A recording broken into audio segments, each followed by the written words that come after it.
Pemirsa mangkin pasien sane positif COVID-19 ring Bali kekantenang saya nincap.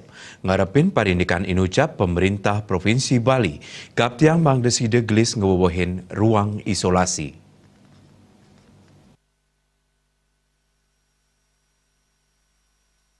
Pengerau pekerja migran sane durung puput tur saya nincap nyani kewentenan transmisi lokal janten nyihnayang Bali durung munggah ring masa puncak pandemi.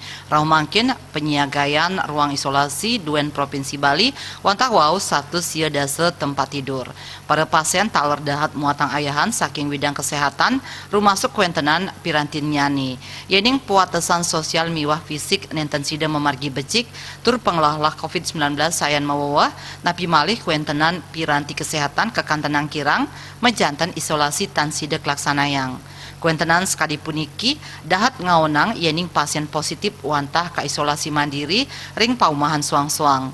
Ketua Asosiasi Rumah Sakit Swasta Indonesia Daerah Bali, Dr. IBG Fajar Manual Bemepengabti Majeng Pemprov Bali, mangde sumeken antuk mausaha nagingin tur ngewowohin penyiagayan ruang isolasi pamekas COVID-19.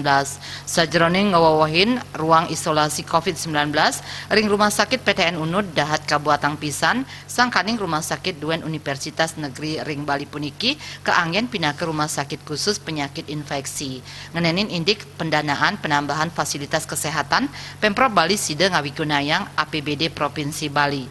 Yening kabuatan krama sida kauduhang antuk ngicenin donasi.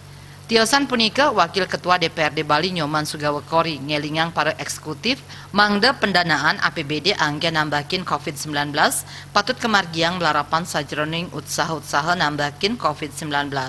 Nganutin saking Kadis Kesehatan Provinsi Bali Dr. Ketut Suarjaya, rau mangkin Bali sampun madue makatah satu siadase tempat tidur khusus pasien COVID-19. Kuentenan inucap udah ring makudang-kudang rumah sakit rujukan penanganan COVID-19, sane akehan saya ring rumah sakit PTN Unud, inggih punika ulung dase pitu tempat tidur. Bali Pos